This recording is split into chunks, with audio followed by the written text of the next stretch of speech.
Where you fight, anger is your biggest tool. Fighting angry, that drains you twice as fast. Yeah, the guy in the ring is your enemy, but if all you're trying to do is kill him, then you expose yourself. You leave yourself vulnerable. Gotta protect yourself. Make his mistakes be his destruction. Nothing can resist a human will that will stake even its existence on the extent of its purpose. Shortly put, I'll do it or die. See, that's powerful. The world has a strange way of stepping aside when somebody says, I'll do it or die. The man says, I will climb the mountain. They've told me it's too high, it's too far, it's too rocky, it's too difficult, it's never been done before, but it's my mountain, I will climb it. Pretty soon you'll see me waving from the top. Or dead on the side, because I ain't coming back. The idea that working hard doesn't make progress is one of the biggest farces that exists in humanity, because at the end of the day, whatever you amount to isn't going to matter anyways, right? And so if there is anything that's eternal for us, at least as individuals, it's going to be who we become in the process. And so one of my favorite quotes is, the work works on you more than you work on it. And so if you want to be the best in the world at something, you do the work to become the best in the world, and the work works on you. Your dreams and thoughts better be so big that they better scare you. They better scare you. Why? Because you're not thinking big enough then. You don't want it. It has to be something that nobody else has thought about before or done before. The process it takes to be number one and stay at number one, you have no idea. You have an idea because you've been there. Everybody wants to sit in your seat until they have to sit in your seat. Very few people understand what winning and success does to an individual's mental health. Pinpoint what I want to do with my life. What happens is you have all these voices that are telling you you're up and this is gonna be hard, but for some reason, you put so much practice into you that you can ignore every one of them that are telling you you're not gonna make it and still be able to fucking make it. Because you have put the practice in that you know this is the process. It's such a daunting task that all the voices are saying no. But you still have the conviction that I know I can do this. When your belief is that strong, that's why you become a student of the game first. Student of the game with the belief that you can win this. You apply your brain first to the activity physically. That way every physical activity has results. And you are achieving your goals, knowing you're getting knocked down in the process of greatness. That's how you build it up. It's just like steel in the world. There's strong steels and there's weak steels. What makes a piece of steel stronger than another piece is because it's hammered in. The threshold, the pain, the tensile strength of it is hammered and hammered and hammered. It's used to all that bearing, hammer, so it gets tougher and tougher and tougher. Our body's the same way. It's like a piece of steel. The harder we work it, the harder it gets. You know that going into it. You welcome it. So when you feel the pain, you know you're just hammering in yourself into a stronger end state. You know, I've tried to talk in ways where I don't have doubt. I've tried to everything, and there's always just lingering doubt in my mind of being like, well, fuck, what if you don't? What if you can't? And it's just the truth of my mind. And regardless of that, over the past 5 years, I've still been able to perform, progress, and be the best in the world with that on my mind. So who's to say that I can't have that doubt on my mind while being a champion? There's no rules to it. That's why I've always said the champion mentality, the rules of being a champion, is that there are no rules. It's just whatever the champion does to win. Mm-hmm. That's it. Life will not always be 70 and sunny. Life is the ultimate competitor. It's relentless. It will continue to attack you when you least expect it. We must learn to adapt and overcome to any and all obstacles that are in front of us. We have to evolve. And the way I evolved was I changed my diet. Had to start doing a lot more cross training. When the obstacle gets in front of you, don't let it stop you. Don't let it deter you. to get around that motherfucker. You might be at the top of their mountain. And so they are tearing you down because now you remind them that they haven't done it. And it's purely a projection of them onto you and has nothing to do with you. And that, I hope that that comforts someone. Because what you said, I think, is like, if you're going through that right now, and I promise you, every single person who wants to do something with their life and has done something with their life has gone through the exact chapter that you're going through. And it's the lonely chapter. It's the chapter where you don't fit in with your own friends, but you don't have the outcomes yet to fit into a new group of friends. And you're doing this thing, you're consuming content on the internet, you're doing these free tutorials online to try and figure out how to set up a podcast and where do I host this thing? And then you're going through this and you're like, is this even worth it? Because you have no signs of success, right? But if there's anything that you can take away from what we're saying right now, is that the sign of success is the hate that you get along the way. And what you can't do is bend the knee to their hate and fit back into the conformity because it's comfortable and it's warm. Develop the quality of being unstoppable. Say in yourself that no matter what life throws at me, it'll never stop me. No matter how rough it gets, I will never quit. And nothing will ever stop me. Make the decision that you can be tired, you can be worn out, but nothing is ever going to stop you. That's a wonderful decision. Because then no matter what life throws at you, you pick yourself up. And you say, okay, give it your best shot, as Fonzie says. Nothing is going to stop you. It's a wonderful feeling.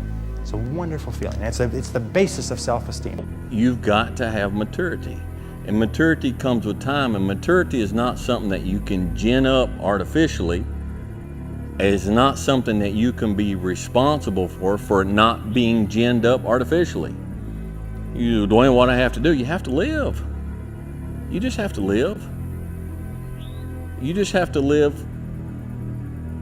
You just have to act your age.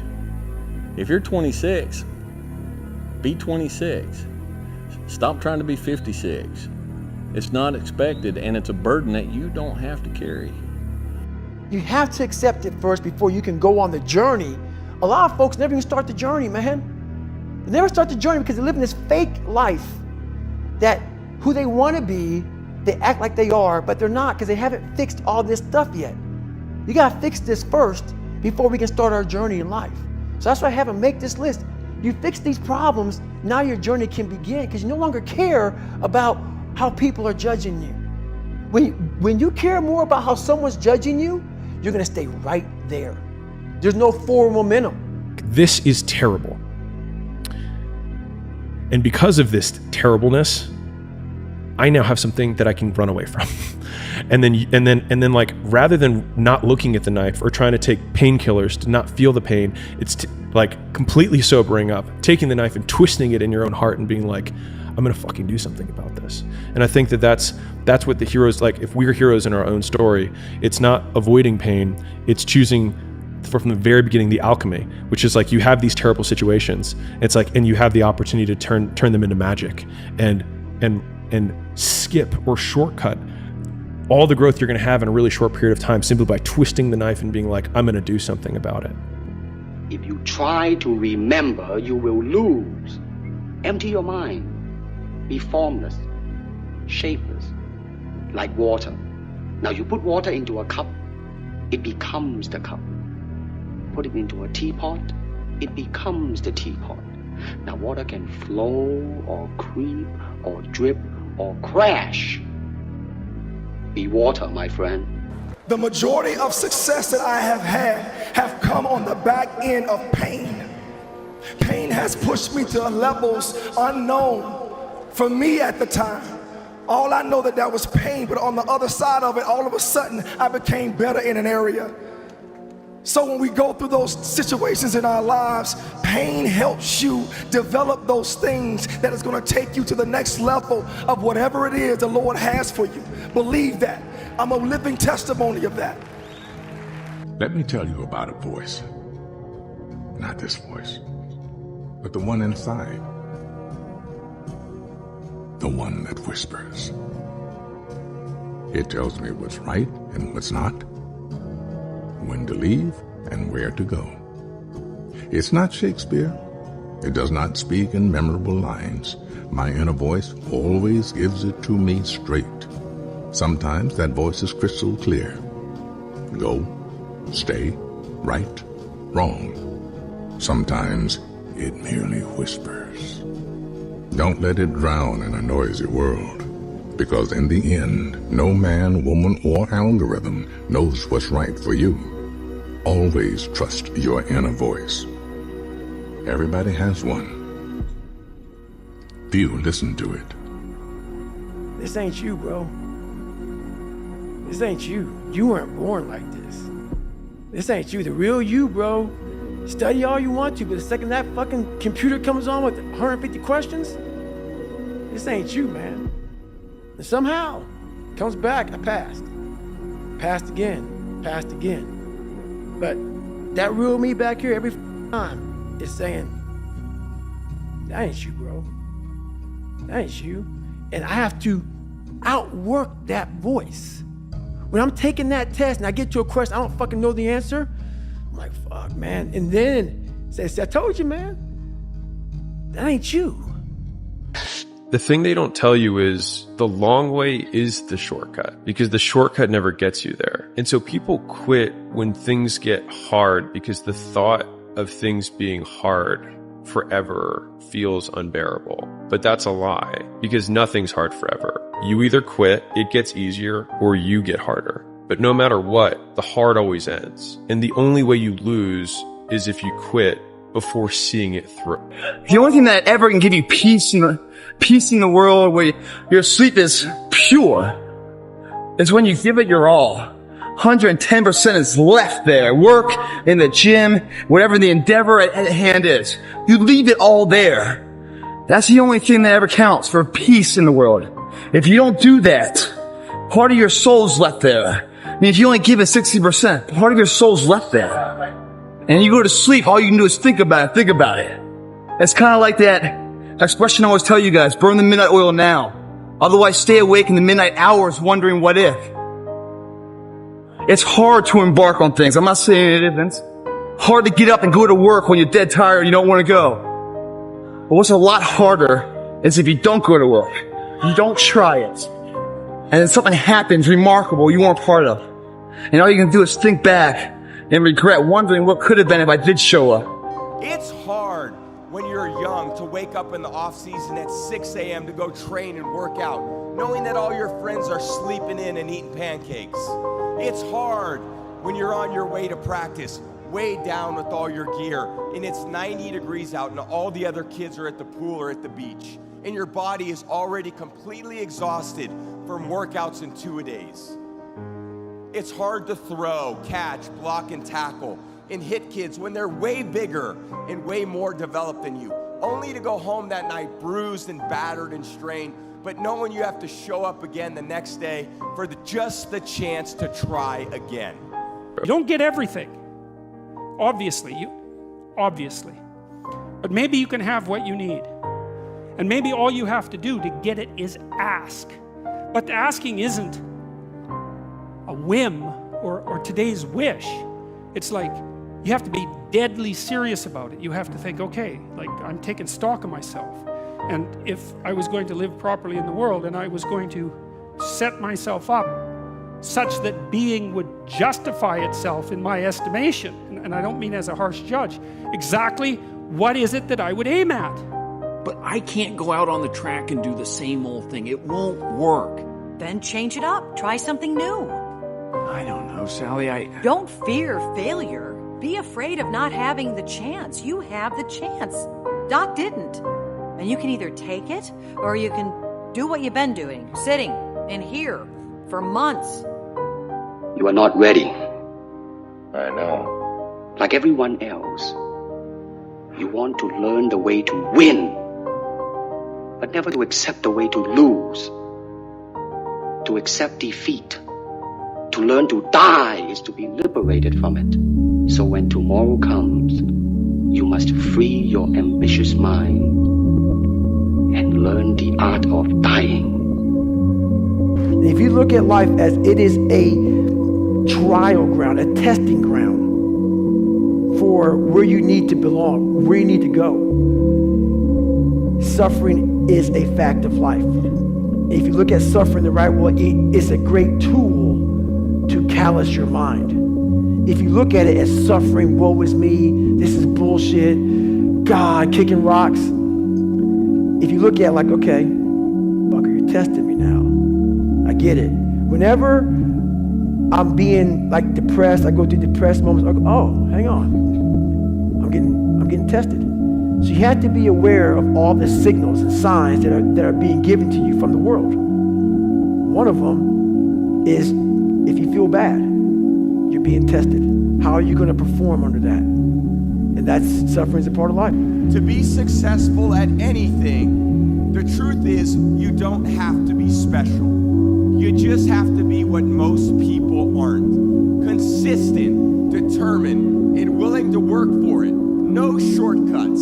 If you look at all my teammates here tonight, it would be impossible to find better examples of men who embody that work ethic, integrity, purpose, determination, and discipline that it takes to be a champion in life. In your mind, when you push real hard, you have this door in your mind. And a lot of us don't want to open that door. Once you open that door, you're in a tunnel. It's a dark ass tunnel. And you can't see shit. But there's one thing about being in dark places. If you have the courage to stay in there long enough, your eyes will start to adjust to the darkness. Your body and mind will always adjust to more suffering, to more pain. If you want to push harder, know this. Your mind quits way before your body does. So you have to be willing to go way into that darkness and find more of yourself. Stay hard. Being a winner is a curse. It doesn't matter how much you've won before. You're not a winner until you win again. Let's go. And again. And again. Nothing is enough. No one understands. And you never want it to stop. I can be a product of my environment, you know what I mean? If I'm in with the wrong crowd, I just kind of become wherever, you know what I mean? So that's why I like to be isolated, and that's why this has helped me coming out here and being locked in an apartment on my own, building back up my leg, going from rehab to home to rehab to home, because there was no outsiders. It was isolation, it was visualization, it was motivation, and it was dedication. There was nothing else going on in my life, you know what I mean? The percentage of people that get back up after a fall is very small. It's very, very small. Because some people fall and they go, I'm just gonna lay here, because falling hurts, right? Yeah. There's only a couple people that get up and just dust the shit off and go, I'm still gonna go. Yeah. I'm still gonna walk. And it's not a coincidence why those people win, right? Like, it's not an accident why winners win. Winners win because of persistence. Yes. Winners win because of consistency, Yep. right? And being diligent about the thing or the choice that they made to do the thing or to be the thing. Like, it's all a choice. Yeah. But so many people break along the way. So what I find the most success is just knowing that not many people can continue to get up day after day and do the things that I do. So that's why I'm able to do it and shine in the lows. Yeah. What is the meaning of relentlessness to you? Well, it's to never, to be unyielding. Never give an inch to anybody. No, like you're always going after it, always going after it, always going after it. And if there's a challenge that ensues, oh, good, I want to see how I stack up to that. So you go after it. And it's just, it's fun. It's like you get a chance to compete against opponents, and you get a chance to see where you stack up against them. It's like, I want to see. Maybe I'm not good enough today, but that's fine. I'll be good enough the next time I see you, though. And you get a chance to always measure yourself, and it's just fun to do that. So I guess that's where relentlessness comes from.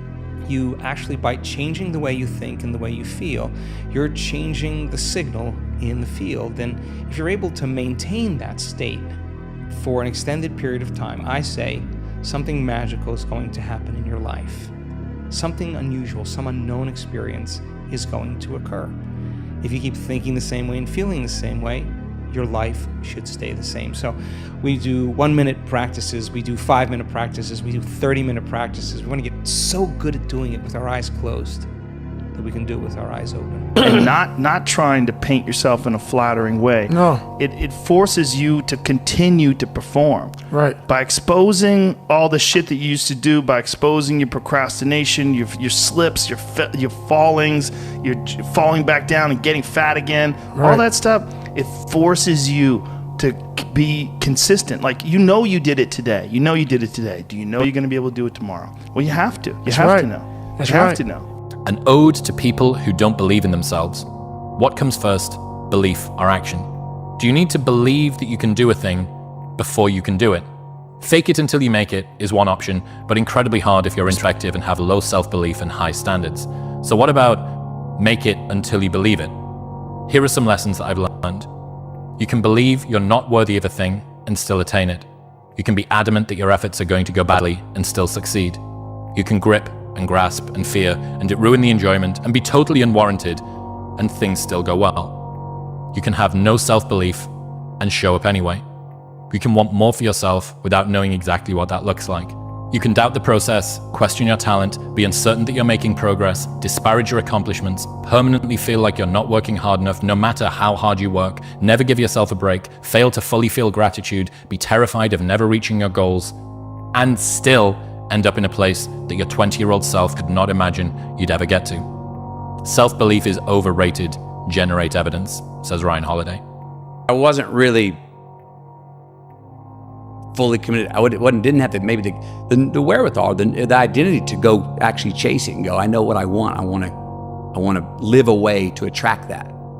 I did have time where I tried to go find it. But as I talked about in the book, I had time where I was every red light, who's over there? Produce section, who's over there? Every party, who's over there? Looking for the one. And once I was like, I had that great dream of the 88-year-old bachelor that I was with all the kids showing up. That dream gave me grace, man, because I quit looking for that one. I did start acting like someone, though. My target drew the arrow. I started acting like someone who had a wherewithal and a peace of mind with myself, not needing someone to fulfill, that drew her to me, that I didn't have before that dream. You've got a life, it's hard, obviously. It's like 3 years from now, you can have what you need. You got to be careful about it. You can't have everything. You can have what would be good for you, but you have to figure out what it is, and then you have to aim at it. A friendly reminder that in 3 generations, everyone who knew us will be dead, including the people whose opinions stopped you from doing what you wanted all along. Imagine that someone you know achieves every dream and hits every goal they have. Years later, they get old and die. 2 years after that, how much do you care? About as much as everyone else will if you accomplish your goals and dreams. Do it for you. Get away from these people that's in your life that ain't doing nothing. Get away from people in your life that's hating. Get away from your family members that ain't ever opened a business. Get away from your family members that ain't ever followed their dream. Get away from your family members ain't never been nowhere but to the family reunion. They ain't never been to a beach. Get away from them. Get away from them. I had to do it. When I told everybody I was getting into comedy, man, oh Lord have mercy. You can't get into comedy. You ain't even funny. How you gonna make money telling jokes? My brain can feel a certain way, but it's not going to choose how I behave all the time. I just can't let it do it anymore. I'm going to have setbacks, I know. But if I'm feeling bad, that doesn't mean I'm doing bad. That doesn't mean I am bad. That doesn't mean that I can't still take some action. Because nothing changes and nothing changes, man. We'll sit around forever wondering, well, what if I was a dog catcher? Would I be the best? What if I was Because I never learned how to aim when the spirit was tame. I couldn't see all the cards in my hand. Well, son, a lot of what your difficulty is right now is you have not yet learned how to aim while the spirit is tame. And you can't see all the cards in your hand. It's not saying the cards aren't there. It's just you haven't matured enough to see them. And there will come a time, you keep going, and you keep learning and you keep growing, that one day you'll look down and the card you needed was there and it's been there all along. But that ain't going to come for a while. And my encouragement to you is, stop being so hard on yourself. The eulogy of life. What are they going to say at your death, at your funeral? One of your friends or family members stands up to speak on behalf of the life you lived. What are they going to say? They're going to talk about character. They're going to talk about something of your ability to, while living, and still is alive in other people. What you giving back, the legacy is what I'm talking about. That's what we're building here today. When you're fucking pushing everything else, yes, you have to walk through the mud to get to the higher ground. There is no path, the easy street that doesn't go through the fucking sewer. Think of that, guys. As we're going here and you're pushing the pain out, and you're trying to get that wreck, that's where it all matters, man. That eulogy is going to speak volumes, even though you won't be there. It's going to speak volumes in your behalf. That begins today, right now, what we do. This says it all. We stand for something. Sit on your bed one day and ask yourself, what remarkably stupid things am I doing on a regular basis to absolutely screw up my life? And if you actually ask that question, but you have to want to know the answer, right? Because that's actually what asking the question means. It doesn't mean just mouthing the words. It means you have to decide that you want to know. What actions I'm willing to take despite the judgment of others. And so a lot of times, and it might be because I have more insecurity than everyone, that I think like, man, I want to do this thing. And then I hear all these other voices of reasons why I shouldn't do it, or why somebody else will say like, that's bad, or you're bad, or like, that's wrong, whatever. And so I think I've had to come up with a lot of these devices to get around my own insecurities, to take action despite those insecurities. And the biggest one that I think about is that it doesn't matter whether I achieve all of my goals or I don't achieve all of the goals. In 3 generations, I'll be forgotten, and the only people who were naysaying against me will also be dead. And so then it's like, just do it for me. And then when I wake up every day, there's only one voice I have to listen to.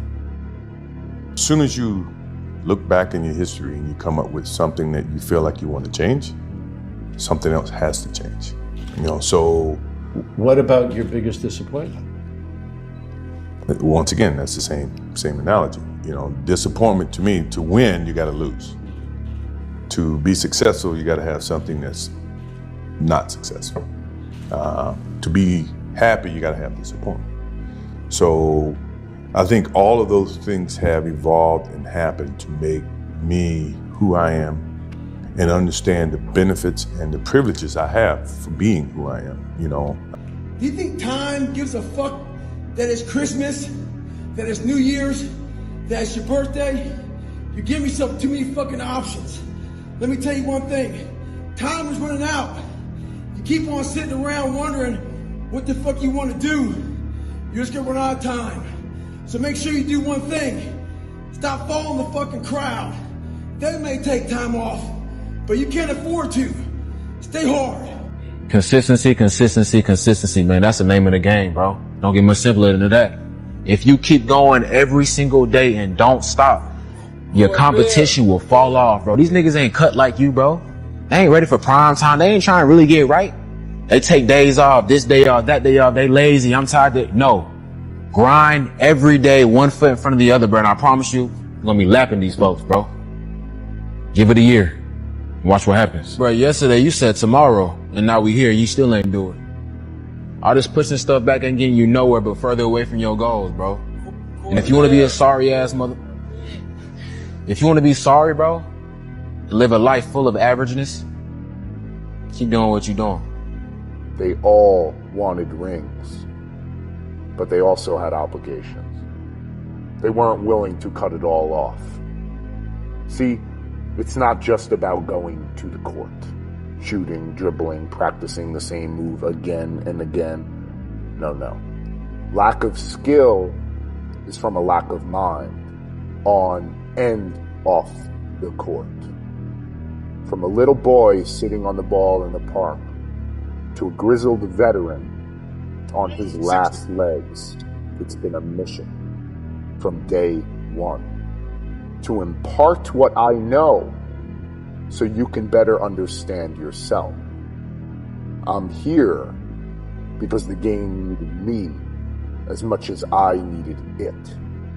There are a body of people in this country who avoid challenge, stay below the line, don't take any responsibility, work for somebody else, live in somebody else's property. And they don't risk the challenge, but the people I work with step over the line every day and face challenge. They can fail, they can be embarrassed, they can get hurt. So that challenge industry extends across business, education and sport and life.